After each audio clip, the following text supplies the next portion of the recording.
What is going on, everybody? Welcome to a very, very special episode here on the Geekiverse. We are talking Doctor Strange in the Multiverse of Madness. We're going to go spoiler-free for just the first bit here, give our impressions on it. The movie is out tonight. It's preview night, May 5th. Cinco de Mayo. Happy Cinco de Mayo, everybody. More importantly, maybe, happy Revenge of the 5th. But that being said, we've got a lot to get to tonight on this episode here. Again, special edition, talking Doctor Strange in the Multiverse of Madness. We'll keep it spoiler free for a bit, and then we will flip the script and warn you when we are about to talk about spoilers. But first, I'm Josiah Leroy, with me, Mr. Baba Yaga, John Fick. Apparently this is a thing now. Apparently I collect these collector's buckets with the drinks. My entire life, I'm 29 years old. I've never purchased one until this year. Now I own 3. I did it for the Batman, I did it from No Way Home, and I did it for this. And I don't know what it is. There's just like this new thing in my life where I see these, and I just can't not buy them. It's interesting. Okay. I don't mind, I guess. So this cup it's a pretty cool cup. It's fine, but there's also a little topper that came with it, right? So when I got to the register, the guy he throws a question at me. I'm like, I'm not ready for this. Which topper do you want? Do you want Doctor Strange or do you want Scarlet Witch? So I'm like in a tizzy. So in the comments, YouTube, guess who did I pick? Doctor Strange or Scarlet Witch? Pause. Don't cheat. If you're going to ask, how do you know if I cheat? Well, it sounds like a question a cheater would ask, so don't cheat. The answer is, of course, Scarlet Witch. So there's I knew it. I don't know how it's like a Nintendo thing. Yeah, of course you knew it because you were with me at the movies. I didn't see it. I just remember you knocking over a figure. I didn't know who the figure was. I think I yelled, "Oh my God, Wanda!" I didn't hear that. What am I doing? Am I pouring a beer in there? Yes. Did I wash it? Yes, I did actually wash it. Does it still smell like Pepsi? Yes, it does. Well, you enjoy your Pepsi beer there. You and Wanda there. That's a good time. Also with us today, Mr. Tim Talbot. Hey, nice hoodie there. Thank you. Not bad. Nice shirt. I should have worn mine. It's funny you said that. This is I was drinking water out of this right now. The Batman one. The Batman one's very cool. And you know what it's been? They always sell me on one of the aspects. Like on the Batman, the cup was super cool, and on this one, it was like an actual tin. Yeah. And they haven't been tins in a while, so I'm like, I have all these stupid popcorn beans. I almost bought it for the tin because my wife eats a lot of popcorn, so it'd been perfect. But I didn't see it till after I bought my drink, and I was like, damn. So it's been I don't know that I've ever actually bought one. I think when Rise of Skywalker came out, they had it wasn't like a tin, but they had a TIE fighter that was, the wings of it were basically the outside of the bucket. So I carried that around for a while. But cool. I had some friends that did go into the tins for Star Wars, like The Force Awakens and all that. Kind of fun. Now that I'm like doing this and I have a couple of them, there's like a bunch that I'm looking back and I'm like, I wish I would have got that one. Started too late. Yeah, it's never too late to start your collection. That's right. So Doctor Strange, we'll keep it spoiler free here for a bit, but really highly anticipated movie, obviously. But why don't we go, John, first, your impressions on the movie? So Doctor Strange in the Multiverse of Madness. I liked it a lot. I thought it was really good. It is bizarre. It is absolutely bizarre. It's a Doctor Strange movie for sure. And it is a Sam Raimi ass movie if I've ever seen one. Again, we're going spoiler free here. I think it's a must see for anybody who's an MCU fan. It's very much a sequel. It's to Doctor Strange. It's another Doctor Strange movie. It's not necessarily what I expected it to be. It's very bizarre, a lot darker, a lot scarier than I thought it would be. I guess that's kind of where I'll leave it for spoiler free. I liked it. I think like in my head, I want to think about it a little bit more and maybe like do another watch before I like commit to this. But I think I'm at a 3.5 out of 5. 3.5 out of 5 with this one. That's kind of where my head's at. Like we talked about my scale before this, like it's halfway between liked it and loved it. 3.5 feels good for this one. There's a lot of really, really high highs in it. There's nothing I really disliked or hated about it. It's good. I liked it. It's not what I expected, but I did like it for sure. Yeah, John, you and I think, had kind of the same reaction where we're like, wow, Sam Raimi, like that is definite. Like that is his movie through and through.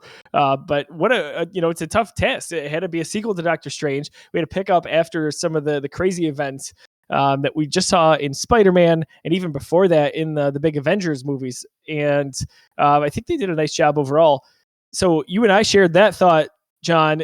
Tim, you and I think as the movie wrapped up, shared another thought, and it was, you said it was kind of like like the Doctor Strange movies are fine. They're good, but like they didn't necessarily grip us or take us to a new level, so to speak. Like I don't want to speak prematurely. I want to let this sink in a little bit. This is a dense movie. There's a lot going on. There's a lot to digest, and I want to read some stuff on it. I want to get some reactions. I want to see the movie again. We'll obviously get to it in MCU reviewed at some point. I feel like it's going to be middle of the pack, which is still a compliment. But Tim, I think you and I share that sentiment about this movie. Yeah, I would 100% agree. I think it's one of those movies that I get stuck on, even going on my rewatch, getting stuck on that movie because it's just like I like it, but it's just not like one of those movies I'm like I would sit down and be like, yes, I cannot wait to watch Doctor Strange.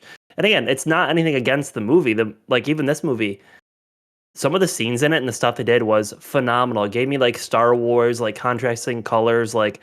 They did such a good job with a lot of the stuff. Some really nice set pieces for sure. Yes, it was awesome. And the concepts were awesome. What they did was awesome. It's just like, as a whole, I just like wasn't super into it. I wasn't out of it. It was just kind of like John said, I liked it. I didn't like love it, but maybe as I watch it more, I might change my mind on it a little bit. Yeah, but I think I could see myself being pushed. I love this with another watch through with maybe just a little more time. I think I'm a little bit high, just maybe a little bit higher on it than you guys are. I think it is really good. Like there's nothing about the movie where like that stands out where I'm like, ooh, I didn't like that decision. Like there even in a movie like Spider-Man No Way Home, there are some things I'm like, ooh, that was interesting. Like the rest of the movie is so freaking good that like I can overlook that, but like, ooh, that stood out to me. There was none of that in this movie. Like it's a very good movie. And I feel like this could definitely be one of those movies that's like the defining moment, the defining movie for the rest of the movies coming out. So when those movies come back, I may look back on this one and be like, see, that was the moment. You know what I mean? It's interesting you say that. And this is totally spoiler free. You can just see the trailers and understand what I'm talking about here. I thought we would have gotten more of that. I thought this movie would have set up and defined the future of the MCU more than it actually did. But we'll get into that a little bit more with spoilers. Yep. I did think this was going to be more basically what you guys are saying there, like a pivot, almost a reset of sorts. But this felt relatively small in scale despite all that went on. And that's not a bad thing.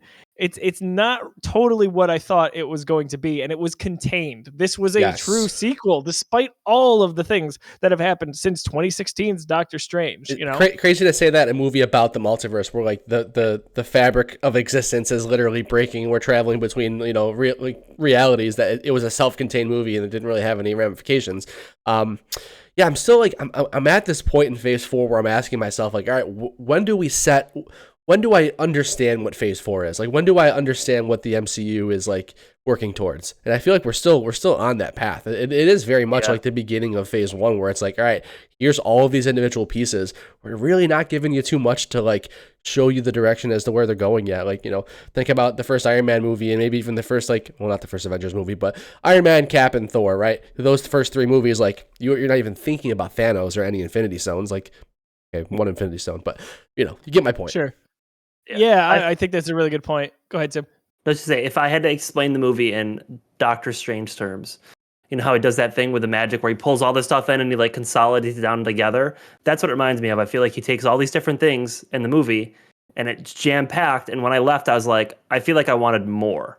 Like more there, more substance to make me feel like when I left, hey, like this is where it's going or this is where it's not going. And I just felt like I was like, okay, like I shouldn't have to feel like I need to go watch, a ton of YouTube videos dissecting each individual set piece to understand, hey, this is where they're going. You know what I mean? I agree with you, and I think that's a great jumping off point to hop into spoilers, so we can get into some of those, like what the mores we expected and what wasn't there and what was there. So I think maybe now's a good point to hop into spoilers here. What do you think, Joe?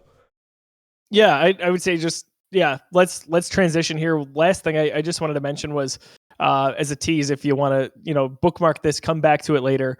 So when this was announced a few years back, I think it was 2019, Kevin Feige said this would be the closest that the MCU ever gets to a horror movie. And they went in that direction in a lot of cases. And it was definitely darker and more intense in a lot of ways than I thought it was going to be. I thought we'd maybe get hints of it here and just a little bit of a psychological element, but oh no, No, we did not hold back. There are full on horror sequences. Like, and that's not even a stretch to say. Like, there are scenes like this was a straight up horror scene. I'm not talking about gore and like that kind of stuff, but like the way it is directed and framed, and the music cues, and like maybe even some jump scares. Like, this was legitimately a horror scene. So yeah, there's certainly a lot of that. Emotionally dark too. I feel like, not to be lost on that. There's another level of darkness that's in this movie that from an emotional side and a real side. Like there's a lot of real life things in this. So for sure. Yeah, let's jump into it. So if you've joined us so far, if you have not seen the movie, you want to definitely hang on. We're about to jump into spoiler territory and talk all about the details of the story here. Again, whether that is at twitch.tv/thegeekiverse, you're watching at youtube.com/thegeekiverse, or listening on podcast services around the globe. Spoiler territory. Where do we want to talk about some of the horror stuff right away? So here's what I'll start with spoilers. So we're officially in spoilers. You can see that if you're in the Twitch here. Spoiler mode is on. Call me naive, like maybe I'm not educated or I didn't do my research. I did not think that Scarlet Witch was going to be the literal villain of this movie. Same. And I had heard people say that, and I know that phrase was tossed around after WandaVision. They're like, oh wait, Wanda could be the villain in Doctor Strange. I'm like, sure, she could be. I don't see that ever happening. She was literally the antagonist in this movie. Not even like Wanda was ready to kill anybody in her path to access the multiverse and see her children. Literally anybody. Doctor Strange, Wong, a 15-year-old girl, like countless civilians, these people in Kamar-Taj. She was a full-on psychopathic murderer to obtain what she wanted here. Like, she was a bad guy. Didn't expect that. She had some of that ring girl going on here. Like, I was like, oh my gosh, this is brutal. So Courtney saw it with us. She's like, oh my God, she reminds me of Carrie. I'm like, you know what? That's dead on. And like, I bet you there's some inspiration there. Like that, there's some vibes. Yeah. Not a movie that, like, I mean, I'm getting ahead of myself, but like, I'm like, most things I think you could show your kids. This one might be like the first one where you question if you want to. I don't know what the age is, but like, there's some even to the point where, like, so we had an entire row here at our local. We were one seat shy of an entire row. Yeah. So I remember a few times almost like looking down and seeing my parents were there, being like, Mom, I don't know if this is for you. She was fine. I was sitting next to her. She was fine the whole time. Thank you for taking care of her, John. Yeah. I'm happy they leaned into it the way they did. But man, Wanda, I'm with you, John. I did not see that coming. I mean, obviously, we knew she would be prominent in this movie, but I always thought I expected she was this going Wanda happy, and, for sure. I thought that we were going to get her as an accomplice to what Doctor Strange was doing in this as a protagonist.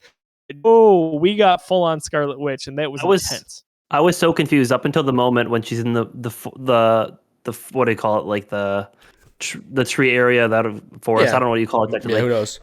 And she's there, and then like she pulls it all down, and then you realize like that she was the one chasing her the whole, like, from the beginning. I'm like, is it me, or was that not hammered home enough? Like, was not for sure. That was kind of abrupt, right? Like that was a little like, oh, okay. Like, oh shit. All right, so I know you're interested in this girl. That's fine. I understand that. Wait, this is you're behind the whole thing. Like, I feel like they could have hammered that home a little bit more. The hardest part is why she's doing it's relatable. That's right. The hardest part about the whole thing is you understand, like, oh, for sure, she wants to be happy. You know what I mean? And who doesn't want to be happy? In that regard, this is very much a sequel to WandaVision. Like, this is the direct continuation of that storyline of her losing everything, her losing vision, her realizing that these children that she created could be real and are real in another universe. And like, it's a direct continuation of both her and Doctor Strange's storyline. But just that point where they're like, yeah, she is the main bad guy and she is the one who has been chasing America through all of these, multiverses. I didn't pick up on that right away. It took me like another scene to like think back. I was like, wait, so she's after America here, but like, was she the one like always after her? I'm like, okay, I guess so. This movie does not stop. The pacing is fast. It's intense. There's really no moment to take a break. There's rarely a lull, and it just goes. It's the best way to put it. It's totally wild, all over the place. Yes. But still contained and still focused, which was, I think, probably a tough thing to do for something that could have had a scale that just got out of control, but I think it was focused enough where it made sense. Yeah. Let's talk about America quick. Like, America Chavez, man, one of my favorite new characters, definitely one of my favorite characters we've gotten in the MCU Phase 4 so far. Yeah, super cool. I thought that the actress that played her did a great job. Really, really. I mean, like she is the story of this movie. Like she is the, she is the MacGuffin of the movie. That she can access the multiverse, not at her own will. I guess she has to control her power. She can't do that. But I mean that's a really really cool power to have. And I thought the visual behind that, like the star that forms, is like a super super cool looking thing.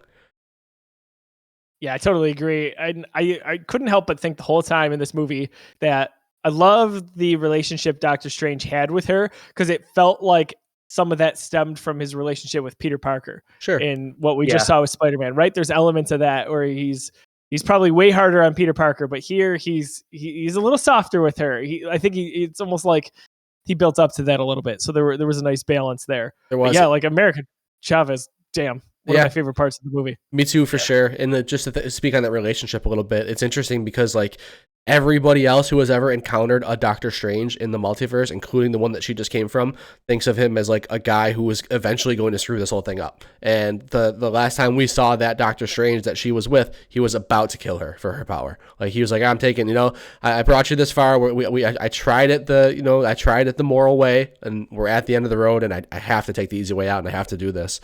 And, our Doctor Strange just never would do that. So interesting. I mean, isn't it crazy to think, like, at this point in the MCU, how vital, how important, how much Doctor Strange has gone through, right? Yes. Like, even just the solo movie in 2016, but then Infinity War, this does not happen without him, right? Like, they do not eventually defeat Thanos without his foresight there. Then, of course, you get to Endgame, and you see what happens in Spider-Man No Way Home. Like, this guy he's the face of the MCU right now. Yeah.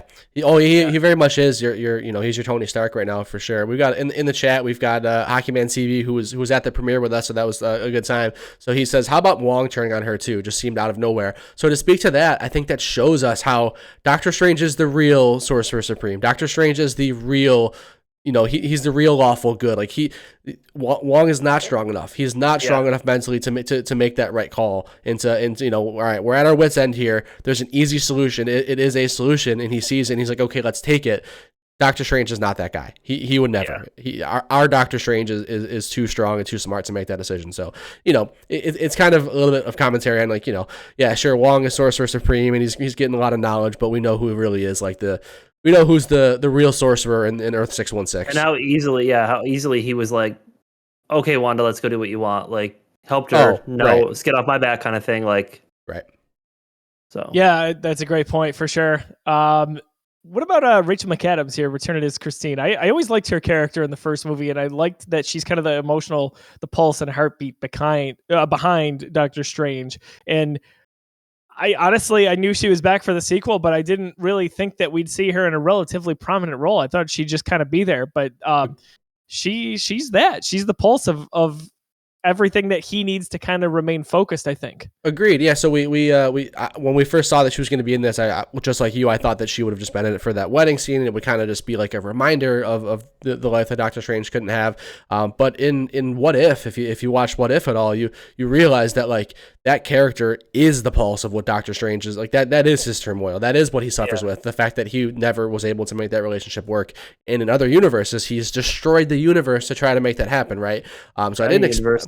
Yeah, and I didn't expect to get some of that in this movie, and we get a full on version of her in a different universe, which I thought was awesome. How cool is her role towards the end of that movie and kind of like keeping the demons away from him? Yeah. And then even when she pulls out whatever she does there with the candle and blows the demons away. Dude, oh my God. We talk about how bizarre this movie is. It's just like, that was one of the scenes where I'm like, okay, this is just like anything can happen. And at the end of the day, it's all just witchcraft and it's all just sorcery. Like he's just laying there, and there's just these, oh wait, you know what? Oh, the demons might come and stop me. And then they just fly out of his body, and she just picks up this chalice and starts blowing Roman candles at the two. Like I'm like, all right, this is insane. But on her character, a little, some of the dialogue with her, we mentioned before, like this is a Sam Raimi movie, right? Like I'm like, is this just MJ from Spider-Man 1 and 2? Yeah. Because like, man, it is written just like her. They have those long shots, they have that dialogue. It's so similar. You know what? She's a better MJ, though. I'll say that. I love this character because, well, it's a little bit different take on her. And to be fair, it's a different version of her, right? Like it's from, oh my gosh, Earth 8 something. Right. But it's a higher number. I knew that. 881 or Yeah. something like that. I think it was. I think it was 818. So 818, something she like that. is Ones and an 8. she like that, obviously just a touch different. Obviously at the heart and the center of who that character is supposed to be, that's who she is. There's going to be little variation across the multiverse, but I really was happy with how that went, and even the thing with the watch is such a nice little nostalgic callback. It was cool. That's what fits in there. So go ahead, Judd. Once we got to that point and we saw this version of that character, what's her name again? Is it Kate? Christine. I don't know why that was 6 for me. Once we see this Christine, and she's such a big part of this Illuminati organization, whatever. She's a scientist. For a split second, once we got the absolute bomb that Reed Richards is in the movie and it's John Krasinski, like we'll talk about that obviously in a second. Amazing. I thought for a second that she was going to be like a member of the Fantastic Four, that she was going to like do something cool. When it was just her in America, I'm like, is she going to be like the Invisible Woman or something like that? Like I had a thought for a second. I'm like, oh, do it. I thought for sure they're going to kill her off, like kill her in front of him and like yeah.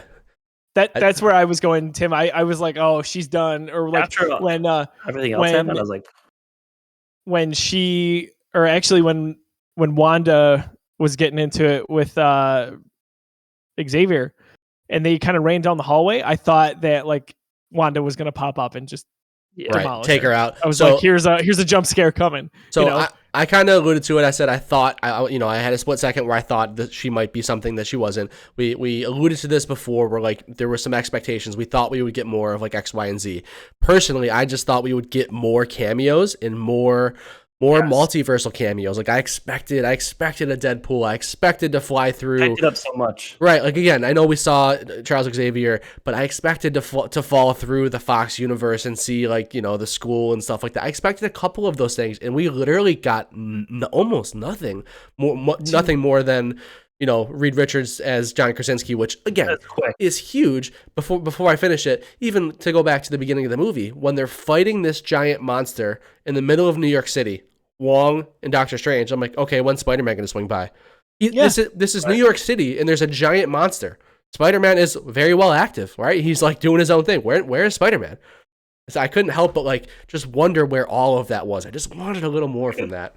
So I have to see the movie again, but during that fight early on in the streets in New York City, I felt like the one cafe that gets demolished is the one from Spider-Man, I guess Spider-Man 2 and 3. I'm thinking back to it. I'd have to go on and look again, but that was in my head. It all happened so fast. Anyway, on that note, before we get into the cameos, so to speak, I am so with you. This was teased as having crazy, and there were a few, but like a lot in terms of quantity for cameos. I want to say Benedict Cumberbatch maybe was the guy who was even like, oh, there's like the most cameos of any superhero movie ever. Not so much.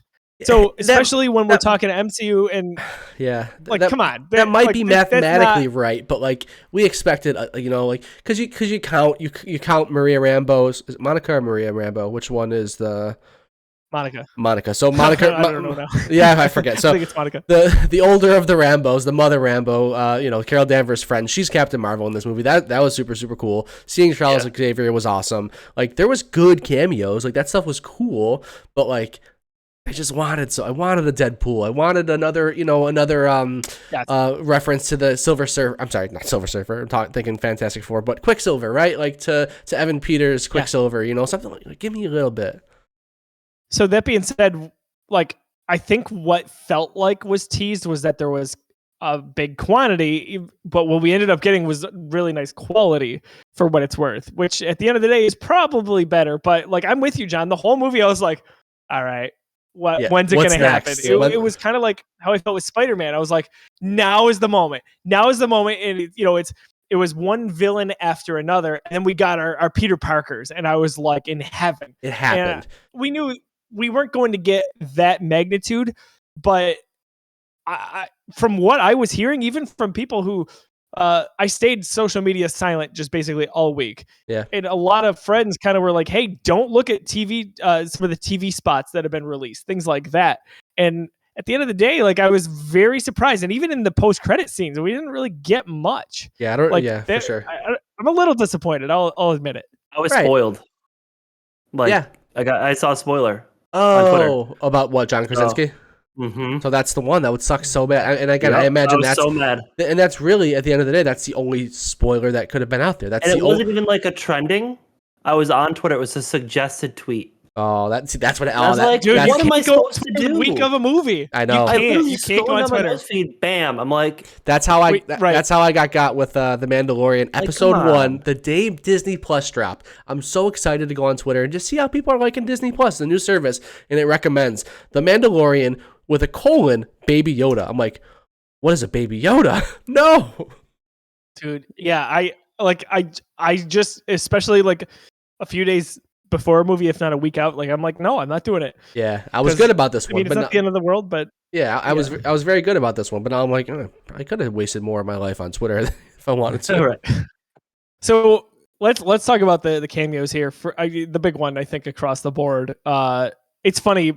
Before the movie started, we're talking about all the things we want to see and all the possible multiverse things. You know, Ryan sitting next to me, he goes, "Tom Cruise is Iron Man. That's what I want to see." And I'm like, "I think you're gonna see it." Yeah, We didn't see it, but then for me, I go, I want Krasinski as Captain America in an alternate universe because he wanted to play Captain America before they ultimately landed on Chris Evans, and I was like, "That's the one." So sure enough, Krasinski shows up.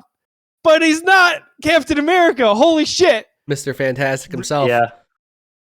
It's cool. That was the moment for me that I think I'll awesome. never forget. And holy shit, like if he's not in what is going to be the Fantastic Four, I quit. Yeah, we riot. I mean, like, come on, you can't make that. That would be sacrilege if you. It was so awesome too. Like he did such a good job. He did a really good job. He fits well in the MCU, and I mean, he got more time on screen than I expected. I mean, he got absolutely Way more. slaughtered. Like the entire.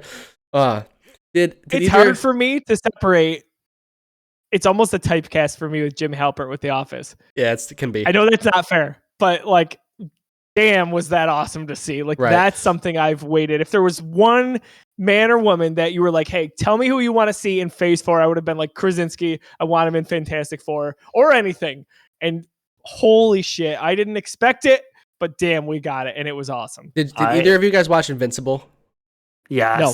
Dude, so this isn't, I mean, I don't know, you're not going to, even if you ever watch it, you won't remember the spoiler, but like the Illuminati getting slaughtered by Wanda reminded me of, I forget the names, but the Omni-Man just destroying the team. What's the team called? Like it's something absolutely silly, like the Guardians of the World or something like that. Yeah. It might be the Guardians of the Earth. I just pulled it out of nowhere. But it just like the vibes were so similar of her just slaughtering the best, the mightiest people in the world. He's like, oh, we can kill you in one breath or whatever he says. And he's like, with what mouth? And he's like, right. And then it's like, I was like, that scene specifically reminded me of it. It was like, oh my God. It was bizarre. It was bizarre. We got into the boys' territory a little bit. If you guys have watched that, and I was like, very similar, very similar. Right. Like we're chops Peggy Carter in half. I was like, holy shit. Dude, that was. So let's talk about that real quick. We got Peggy Carter, which that was freaking cool. That was a big one idea too. Who Cap was, right? Like, who's the Shield? That's what I thought. It was Krasinski, and I'm like, my prediction. Oh, but that was still really cool. So obviously, a lot of what if parlayed into this, but that death that's like bothersome. The MCU? Are you kidding me? That has to be like the most gruesome thing to happen to a human in the MCU. You know, easily. Like I don't think anything is close. Well, then again, I guess the mouth guy is pretty damn close to. He exploded his own brains. Sure. I mean, that was pretty. Those two right there, you know, they are now number 1 and 2. It was ugly. There was some bad stuff going on. Even Xavier, like getting the snap there with his neck, like I love that scene. Me too. I loved like the red. Red. Oh yeah, the fog. It looked like. I was going to turn to you and be like, Last Jedi. Looks like great. Yes. You know? But the visuals there were very beautiful. And honestly, that helped a lot with me in this movie because I'm like, there's nothing inside Wanda that is telling her this is wrong, but there was, right? So there's something going on in her head. She's got this struggle between good Wanda and Scarlet Witch, this horrible, horrible individual. I thought it was her body. Yeah, I think that was the mind of the other Wanda. That was the mind of the Wanda she was taking over. And she was suppressed by the new Wanda. I'm pretty sure. Well, what I'm saying is that was a visual that summed a lot of things up for me. Oh, sure. When they kind of like zoomed in on both of their eyes respectively, I was like, what's going on here? Is she gonna possess him? No, they were getting inside each other's minds, and that was very powerful. And it really helped, I think, in terms of story visuals to aid. Hey, this is what's happening right now. Like it cleared a lot up, I think. Yeah, not that easy kind of thing. Like it's not like just a simple thing that she's doing. But I loved like just the overall context of the movie of how overpowered she is. Like that's been ridiculous. The thing. That's been talked about for years. People are like, she obviously, we talked about it in Endgame. She could have ripped apart Thanos, but there was other stuff going on. The Russos said she would have. Like the Russos have said, like she would have killed Thanos right there, right? Like that's how powerful she is. Like she is the most powerful Avenger or being, however you want to look at it. And we got to see that on full display. And I'm really happy that they did swing into the full villain mode for her on this, because it felt like, I mean, I've always enjoyed her character, no matter what capacity it was, but this was like next level unlocked. Yeah. Like this is the definitive Wanda that we saw tonight. Elizabeth Olsen, what a creepy, haunting, brilliant performance. Like she is so good at what she does. Yes. Dude.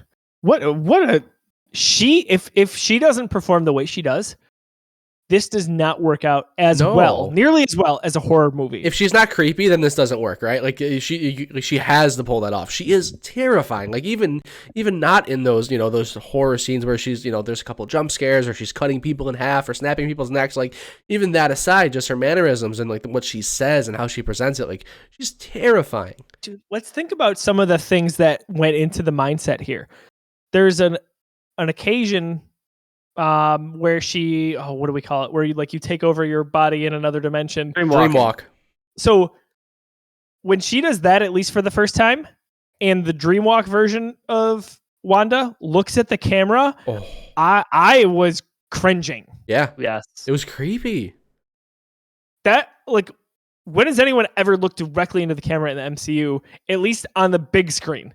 That was like insane. Up there.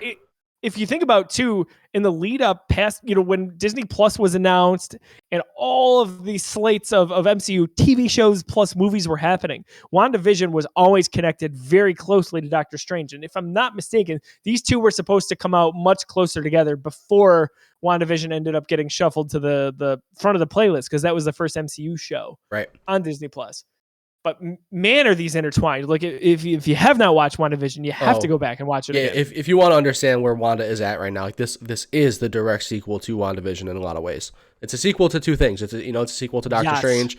It's two sequels. You nailed it. So I have a little piece that I think we should do, considering this is more of a horror movie. What's that death for you? So I know you guys do this stuff a lot in the show. MCU. What was that death that hit you the most, that you thought was the most gruesome, whatever it is, why you picked it? Most creative, coolest. I'll go first this time because, since I started it, I don't want to steal my death. But mine was John Krasinski when Mr. Fantastic, because she's like, hey, do you have kids? Like, I understand, like, trying to relate with her. Like, okay, good. Do you have a wife? And he's like, yeah. It's like, oh, good. Then there'll be someone to take care of the kids when you're gone. And just like pulls them apart. I was like, she's psychotic. Oh my God. Like, that might be the most done.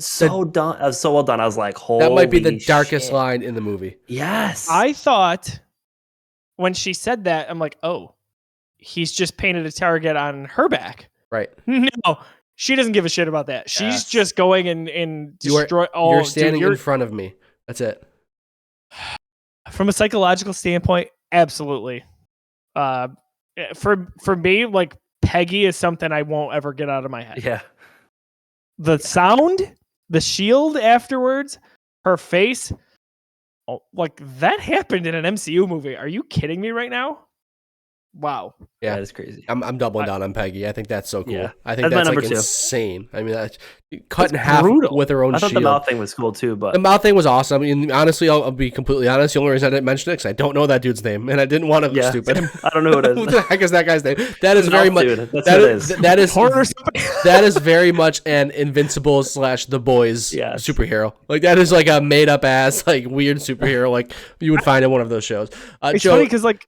Oh, go ahead. I was gonna say if you like The Boys, you have to watch Invincible, dude. You have to. Yeah, it's so good. I'm so weird with gore. So like I don't like Game of Thrones, and I stopped because I'm like, no, this is stupid. Like they're just going week to week on how can we out Gore last week?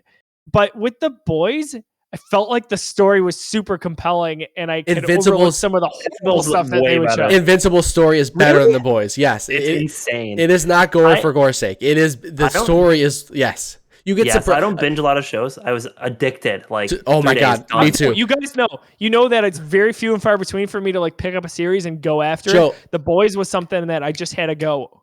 Joe, I'll be honest. If you're saying that, when I watched Invincibles, I didn't realize gore was a factor. I didn't read the comics. I didn't have much background. I just saw people are raving about this adaptation of Invincible. So I start watching it, and the gore isn't even like in your face. So I'm just like, oh, this story is absolutely interesting. I might buy the comics, and all of a sudden, that like something like that happens, and like there's a massacre. Like that, it's additive. It's not the point of the show. The show is so good. You will absolutely love it. But I actually put off watching it forever, and then I was like, it looks okay. Like similar to Joe is like, maybe one day I'll watch it. And then I finally started watching. I was like, yeah, Joe, you'll love it. I promise. I promise you. All right. Yeah, that's enough for me to check it out. It's so few and far between that I'll pick up a new series. I'd rather watch The Office for the 25th time. Like it's super short. It's a fault of mine. It's super short too. I think there's like don't watch it with the kids. 7. Yeah, Daisy might say like she might say like, oh, it's animated. Daddy, let me watch. No. Yeah, not gonna watch that, and not gonna watch Multiverse. Why is his intestines on the floor? Yeah, no. Yeah, no, I don't want to have to do that for sure. So, we've been talking about it here, but Xavier was really cool. We knew that was happening, but still, Patrick exists in the MCU. I'm so surprised they did that. So because of the fact, so we talked about we had the expectation of so much more. Part of that was the fact that they dropped Charles Xavier in the freaking trailer, right? So we're like, oh, you guys have the gall to drop Charles Xavier in the trailer. You got something up your sleeve, and they did, right? But we thought it would be more. Objectively, I guess they did. But like, man, if they would have saved that too, if we would have gotten Charles Xavier to be a pop like that, plus John Krasinski, plus the other small ones, like. We might be having a different conversation. Yeah. See, I think they should have saved that in hindsight now, because when he, Patrick Stewart said, yeah, that's me, as that trailer drops, as me and every discussion that I've ever had about this movie before seeing it went, I was like, it's gotta be just like bonkers, off the wall. We're getting everything here. This is the one that opens up the gateway. Yes. Not so much. Chris in chat, the X-Men theme, when that hit, dude, that may have been one of the coolest parts of the movie, when they had that it's just a small little X-Men riff that came through when Xavier scrolled on the screen, like, oh, so good. Yeah. What a nice also line from Doctor Strange when they talk about the Fantastic Four. He says, like, weren't you big in the 60s? Something like that. Yeah, for sure. Like, I thought that was really awesome. Very Star-Lord. I feel like that was the only part of the movie I felt like the comedy was almost like pushing, because he kept going with it like the entire time for each character. Yeah. And I was like, oh, like maybe we didn't quite need that. I didn't like dislike it, but I felt like it's the only time that it was like, there was probably only one moment that was a laugh out loud for me, and I can't even remember it. I remember towards the end of the movie, maybe something Wong said, but like I remember like, oh, finally I laughed. There's just, it wasn't that great. Think about that. There wasn't a lot of laugh out loud, and we talk about these opening night experiences, and we talk about it on Star Wars Reviewed, MCU Reviewed. That makes these movies even more special. When you sit there at a theater full, it's sold out, everyone's on the same page, and you applaud like a play, you cry together, you laugh together. There wasn't a lot of that here. Yeah, there wasn't a lot of laughs, for sure. There wasn't a lot of laughs. Did it. Yeah, maybe. I have a theory about why there weren't a lot of laughs. And this is a theory I've got plenty of evidence on it. At least 3 prior films. Sam Raimi is just not funny. You continue on. I'll be back in 2 seconds. No worries. Sam Raimi is not a funny person. And when he tries to be, he just misses. He's just not a funny guy. John, I think that could be valid. But like, also, maybe that's part of why he was here for this movie. Is that like, sure. Hey, we don't need this to be classic MCU funny. Like, totally. This is supposed to be dark. This is supposed to be a little bit fresh in terms of how it feels. Because, by the way, there's nothing like this in terms of the MCU, in terms of Marvel, in terms of superhero movies that I can recall. This, even if I think about dark movies, let's think about like dark Logan comic or something, movies. right? Logan, Dark Knight come to mind. Deadpool in a twisted way.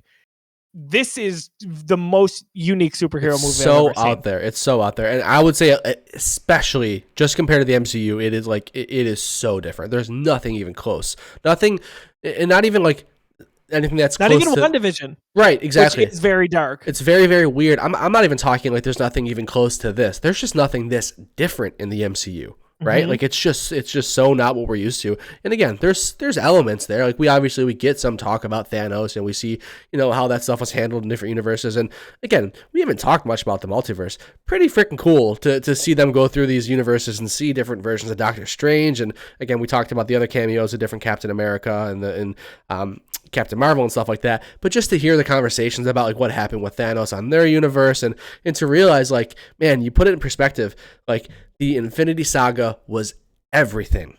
It was everything, right? It was the entire universe, but it was just one universe, right? Like these other universes wouldn't even have been affected if they had failed, if Earth 616 had failed. It's kind of cool. I like that stuff. It is mind-blowing to think about in a lot of ways. Is there, like, what would you say, John? We were both excited for what we thought would be probable cameos or, I guess, views into other worlds, whether it was, you know, the Fox Marvel stuff. But like, is there one character that you're really upset that you thought you might have seen that you didn't see that comes to mind? Specific character, I mean, I think maybe the easy one is Deadpool, and I guess to me, I think it's mutants in general. I would have just loved to see, again, I'm not even the biggest X-Men fan. Like, I thought those movies were pretty good. They were good, and then they got like real bad. I didn't even watch like Dark Phoenix and stuff like that. Like they got real bad, but some of them were fun, right? And again, a lot of those portrayals of those X-Men characters were incredible. So like, I'm excited to see how they bring the X-Men into the MCU. So I was super, super excited, especially based on the trailers, knowing we already got Charles Xavier, right? So I was excited to hopefully see some X-Men. Deadpool fits into that, so that's where I'm at. I can't believe we didn't. Deadpool is it for me, and I've been campaigning for that since the whole Fox purchase was happening. Like, Right. I wanted a stupid after credits scene with Deadpool after Endgame. Just something. Give me anything at all. And I'm kind of surprised 3 years later we haven't. But yeah, you think about like good opportunities to suck him into this universe, and like this almost seemed like it was like, all right, we're running out of multiverse stuff. I think, right? Like I think you and I are on the same page where like they have to wrap up this multiverse stuff eventually, unless this is just the new MCU and everything's multiversal. I don't know. There's got to be some rules here, as we've talked about, some skin in the game, some weight to these actions. But like, I think about what could have been. So really cool sequence in maybe the first third of the movie where they're Doctor Strange and America are flipping through all these different multiverses real quick. Even the animated one, the paint one, all of that was so cool. Like, what if for like a second they just stopped and Deadpool talked to Doctor Strange? Doctor Strange would have something smart ass to say. Right. What a perfect thing. Right. You know? Or even if they're like, if they fly through like an existing Deadpool movie, like the beginning sequence of Deadpool 2 or something like that, like, you know, if like the slow motion car sequence, if they somehow like went right through the middle of that, how cool would that be, right? Dude, 100%. I am so with you on that. Eventually we're going to get our due and it's going to be awesome. Say hello. Tim, we've got a guest here. Yes, very special guest. I had to go get her because everyone's sleeping. But hello. She wants to sleep. No. Say hi. She wants to watch that Doctor Strange movie. Yeah, she does. Say hello. Tim, you say no. Hello. Say hi. She's not having it, Tim. She's like, you guys watch the movie. I didn't get to watch it. I'm not participating in this conversation. We'll get a smile. Don't you worry. Yeah, eventually. Sure, warm up. Yeah. So, Tim, we were just saying, like, who is there one character you were really upset that you thought you might have seen that you didn't see in this from a cameo standpoint? Deadpool. We both said picked the Deadpool. same thing. Yeah, I wanted to see That's going to be my so go-to bad. until I actually see him in the MCU. Just like the comedy aspect and like throwing him in there would have been awesome. Like, I just picked him like, what the like just when the guy like it would have been awesome. Yeah, it would have been good. Would have been good. 100%. Rambeau as Captain Marvel was cool to see. Yeah. I'm really surprised actually how much this felt like a sequel to Doctor Strange, because I think back to like first Captain America movie and then Winter Soldier, and yeah, it's a sequel, but Winter Soldier felt like it was such a distant movie from a far cry from what that first one was. But I think Multiverse of Madness correlates to the first Doctor Strange much more than even Winter Soldier does to Captain America: The First Avenger, and that's a weird thing. I never anticipated that happening. Sure. So I do feel like this was still quite different. You know, we talked about how different it was. So again, was it really like that leap? I think Doctor Strange took that leap in character and that leap in like presence in those team up movies, right? So like we didn't have that, you know, where you know, like those examples you gave, like a Cap, like he took that second, you know, that second step in his sequel movie. We didn't need that from Doctor Strange here because he did that in Avengers: Infinity War and Endgame, and you know, even like the post credit, or even like that small bit he was in Thor Ragnarok, like Spider-Man for sure, huge part of it. There was speaking of post credits, who was that actress? Was that no clue? Yeah, I recognize was that the Charlize actress. Theron? Was she an Eternal? Is that what it looked like? No, right? she wasn't Eternal. No. Was that Charlize Theron? I don't think it was. I could be wrong, but I wonder where they're going with that. That's who it was, but I same. I could be wrong. I like when Marvel is a little bit funny with their post credit scenes, like especially what we got tonight, where the dude's punching himself and is like, "That's it," and then it's over. Like it's so tongue in cheek to be like, "What, you waited for this?" All right, boom. Wow, good call. I definitely think there's gonna be like a Shang-Chi Doctor Strange, because that was kind of how that's the another Shang-Chi one, ended, right? I was totally expecting Shang-Chi. Like we got Wong, like, you know, popping into Shang-Chi multiple times. Like in the middle of the movie, they were at that fight scene with whatever, and then at the end of the movie, he's like, "Hey man, we need you for whatever. We need you for this. Like you're coming in, you know." Like I was fully expecting, like when they were gearing up and fortifying Kamar-Taj, I was expecting Shang-Chi to pop in and be like, "Yep, I'm here, man." Like where was that? We even got, in the end of Shang-Chi, a Captain Marvel cameo. So like there's a little correlation. It's obviously not Brie Larson, but it's Captain Marvel. So like there was a tie in there. Wait, what was that post credit scene or whatever? So that is very end, if I'm not mistaken, of Shang-Chi, and they're standing around the table. It's Bruce Banner. It is Captain Marvel, and I can't remember what they're talking about. Oh, she's talking about a threat on the outside. So here's what I'm thinking. Oh, there's nothing saying this movie was before, after, because this had been before, because that didn't explain why it was only Wong and not Doctor Strange there at the end, and he's the one running the meeting, say, "Hey, we have the thing going on outside of planet. We need your help," kind of thing. Yeah, I'm sure there's a chance that timeline is defined and we just don't know about it. But I guess you could be right. I feel like with the MCU, we never know. Like unless it's like on the nose, you know. Yeah. Shang-Chi, I really love that movie in terms of what we got for the MCU last year, and I want more of that character, and I want him to pop up. So I was disappointed that we did not see him tonight. Wasn't top of mind, but the more we talk about it, the more it would have made sense. Let's see. Oh, one thing I thought that was kind of interesting, a little bit symbolic. He fixes the watch at the end cool. Of the movie. Yeah. And like, they're basically, so his conversation with Christine, not Kate, is... Which Christine? Which multiverse Christine? 881-812? Yeah, that one. 818 something or other. It's all Christine. She kind of told him to not be afraid, and I love that because it felt like it set him on the right path. So when we see Doctor Strange at the end of the movie, he seems happy before the very end. But when he's fixing that watch, it's symbolic because he fixes it with a new lens, right? So he's seeing life through a new lens, and I was just like, I see what you're doing here. That's perfect. That's on the nose too. But he also puts it away. So I think that's also like I'm fixing this. You know, I'm fixing the way I feel about this chapter of my life, and I'm also moving on from it. I'm putting it aside. Like it's like the realization, like, hey, I get it, but doesn't mean I have to handle it right now. Like I got other stuff to worry about. No, I think this was. John, we do have you on mute on Discord for what it's worth. Just now. I knew I hit a button I shouldn't have. So, yeah, I really, the more we've talked about this, I think the more I've already come to enjoy this movie. And I don't think Tim and I, like, we were not down on it. We just weren't like, it's hard coming off of Spider-Man, where it was like, holy crap, all of that just happened, and it happened better than I could have imagined. There was a lot of fan service in this. There was a lot of what felt like callbacks to comics that I think most of us on this podcast don't understand. but we can appreciate. And Chris and Ryan, who we were sitting with in the theater, those guys are comic nerds. They know their stuff. They were calling out references all night, and I'm like, that's over my head. I don't understand it, but I appreciate it. Yeah. So glad we got some Fantastic Four in the MCU finally. We got some X-Men just barely, and some variations of some well-known characters. We got an X-Man. We got an X-Man. Yeah, exactly. So good stuff overall. And anything I'm missing here? I think I think the point of this was kind of just to give our immediate reactions, and that's what this was. We had some ups and downs even in this conversation, and I agree with you. I think I'm even higher on this movie than I was, when we first pressed record here. I think this conversation, it may have brought me up to a 4 out of 5 on this movie, right? Like, I agree. Honestly, like it's a really good movie. There's a lot of cool stuff in it. Like it's good.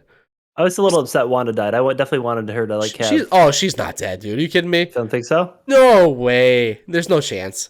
You think a bunch of rocks are? You see what she just did in that movie, and a bunch of rocks are gonna take her out. Oh yeah, true. That's like the thinnest veil of a death we've ever seen in the MCU. There's no chance she's gone.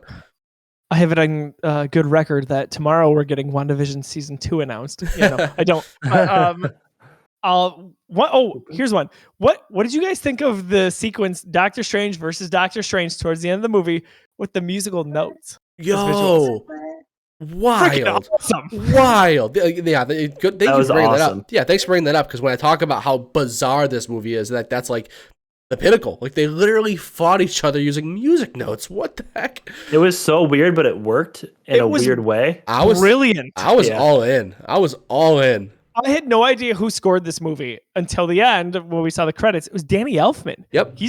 I don't think he's done anything MCU, if I'm not mistaken. He's done so much. Yeah. But it makes sense. He captures that kind of whimsical nature. And oh my gosh, dude, that was so awesome because they'd fire a note and musically it matched. Oh, yeah, they had to. Yes. I'm not a music guy, so I couldn't. So good. I couldn't have confirmed, but I'm like, I know this matches just based on the fact that this is in the MCU. I know all these notes are right. It took me a second. I'm like, this is weird. This is like Superman cellophane-esque weird. But then I'm like, oh wait a minute. No, it's not. I love this. This is bizarre. It's magic. There's no rules. This is sick. It was so sick. How about Benedict Cumberbatch's range in playing the different versions of Doctor Strange? Gotta be tough. Mm-hmm. Gotta be tough to. I mean, we just wrap up something like Moon Knight and see what Oscar Isaac did in that very similar situation. It's gotta be tough to play off yourself. And he did 3 or 4 versions at different times. I'll say this probably to lead off here. Ryan, who was sitting next to me, wanted this so bad, so I was happy for him. But he got Zombie Doctor Strange. Cool way to do it. Yeah.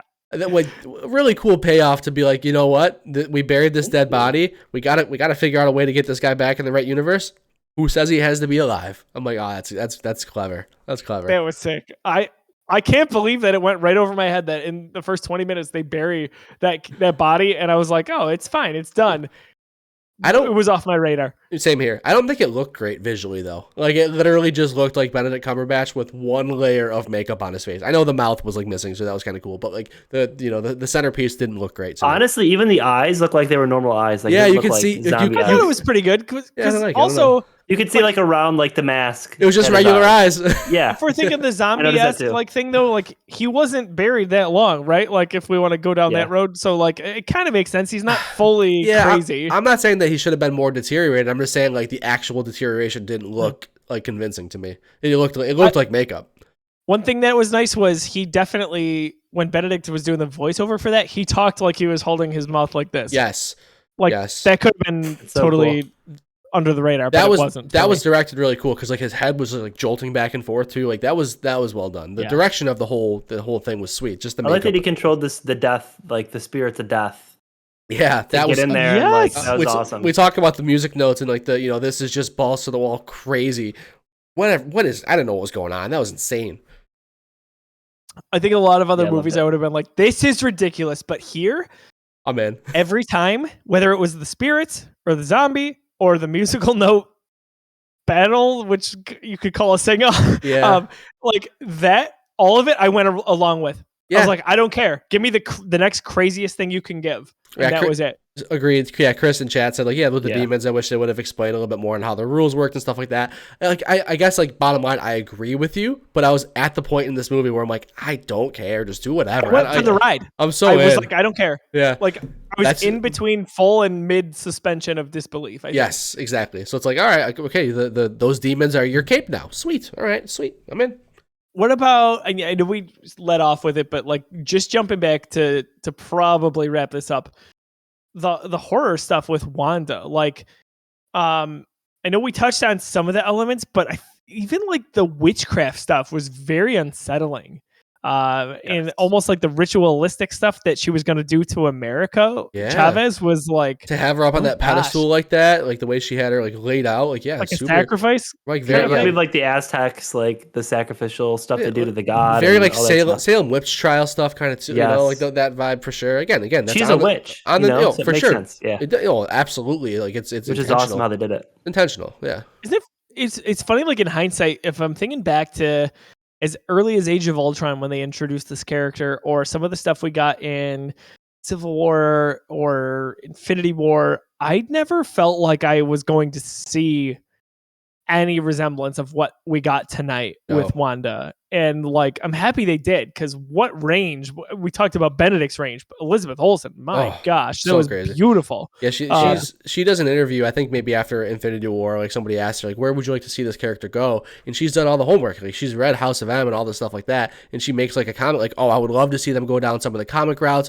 where she does this and that. But Marvel would probably never go down the path of her creating 2 fake children in her brain and killing an entire, like she literally says the plot of WandaVision, like, and says like, oh, they'll never do that, you know, and to see the fact that like they totally went there with her and they went all the way. It's crazy to think about, but like she stole the show for me when it came to that element of it, and it doesn't work without her. So overall, yeah, go ahead. I have one thing about Wanda and about like the way the dreams work. So we got like a pretty big like confirmation as to how something works in the MCU. It's like it's a pretty big deal to hear that if you're dreaming something, it exists in a multiverse, right? Like it's pretty crazy. Like that's a fact. Like you have a dream, you are seeing a window to the multiverse, right? So like that to me, that's confirmation that like that Fox Quicksilver was something she had seen in a dream before, right? And she just brought that into Westview. And those children, like they exist in a multiverse, so she has dreamt about them before. That's why she was able to literally create these exact children that exist in the multiverse. Like the dream thing is a big thread that I think that we'll see touched on more. My aha moment in the movie. It's a big thread. Is when what's his face? Wang was like, oh, the dream where I'm running away from so in the clown naked. Mask. Yeah. I laughed out loud at that one because that was one of the ones that was pretty good. Yeah. I think so. We talked about like on Star Wars Review, The Last Jedi, and in the first viewing for me and the second viewing, like I understood that Rian Johnson set the rules and I didn't see it the first time. Tonight, I think, John, that is a big thing with the dreams here. Like you just establish a new rule in the MCU for what we know moving forward. And it fits with WandaVision as to why those characters are exactly the way that they were in other universes. Like it fits. So it's again, was that a plan? And you know, benefit to the MCU. I don't really care to ask that question as sometimes I do in Star Wars because things are a little bit messier story-wise, right? So that's the MCU. Yeah, amazing that it's been this tight in terms of details and continuity for this long. We are 14 years into the MCU and it's just bonkers. But hey, this was awesome. I think they did a really nice job with this movie, especially even coming off of the high just a few months ago of No Way Home. This fits. It feels good. It felt like it delivered. And guys, in just less than 2 months, we get to see another juggernaut in Thor God. Mm-hmm. Oh my gosh. Love and Thunder. I said Up Thunder. You got me.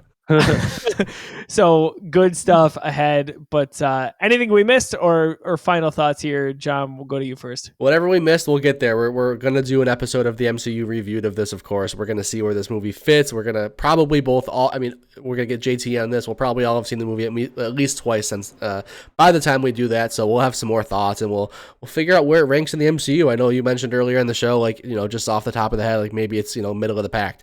Again, we got to start looking at that middle of the pack, you know, under a lens a little bit more, because we say that and it's true, but there's so many really good movies in there. It's like we have to like really think about like. So if you watch the MC reviewed, our our ranking is it's 3 columns. It's 1 through whatever, and then it's 3 columns. We almost need to like start thinking of those columns as their own 1 through 10 list and like see think about the way they fit, because there's just so many good movies in this franchise. So I'm excited to get back at it. Same here. Tim, anything we missed or final thoughts here? No, I think we covered everything. I really did. I really liked it. I think maybe I'll get there. I think us talking about it maybe like it even more. Same.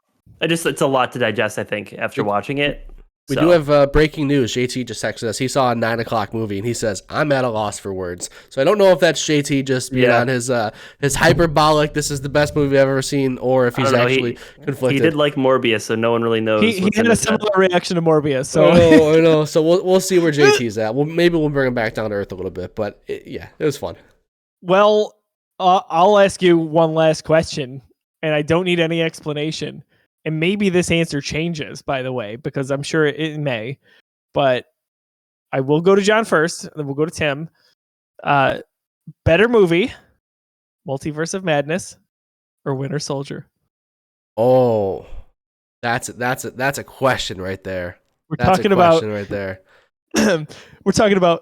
mid-level MCU movies. Winter Soldier comes to mind, right? Definitely not in the top tier. No, so John, that's funny. I think just right off the bat, I'd go Winter Soldier right now. I think I'd answer Winter Soldier, but I've only seen this movie once, and we had a conversation for an hour and 7 minutes, and I've already moved up from 3.5 to 4 stars on it. So these things change.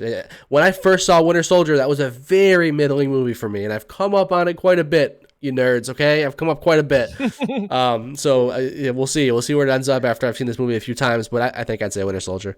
Okay. Anything is possible. Tim, better movie, Winter Soldier or Multiverse of Madness? Same for me. I think maybe in the future, maybe I'll feel a little differently, but right now, definitely Winter Soldier. For context in the chat, Joe and I are historically a lot lower on Winter Soldier than most people are. We both think it's a very good movie. That it's all of the MCU is great for the most part. You won't catch Joe and I putting it in the top 3 or top 5 in any of these conversations. So that's the context for that question, Eric. Well, before I give my answer, we'll wrap things up here on this special episode here as we talked about Doctor Strange and the Multiverse of Madness. You can find John at Disruptoid on social media. You can find Tim at Tim Tales. I am Brosiah. We're going to be talking about a lot of good stuff. And if you enjoyed tonight's show, make sure you follow us on Twitch, twitch.tv/thegeekiverse. We stream everything live that we do. You can also check out reruns at youtube.com/thegeekiverse or listen on podcast services around the globe. I'm going to end this episode by saying, at this moment in time, hang on. We need the MCU reviewed is kind of our due process. We let things stew for a bit. We don't come off of the high of excitement of just having seen a movie. We let it stew. We get there methodically in terms of how we rank these. But this second in time, and I could be convinced otherwise, I'm going to say Multiverse of Madness is a better movie than Winter Soldier. Wow. For John and for Tim, I'm Josiah LeBroy. Thank you for tuning in tonight. Have a wonderful evening and happy Revenge of the 5th. May the force be with you.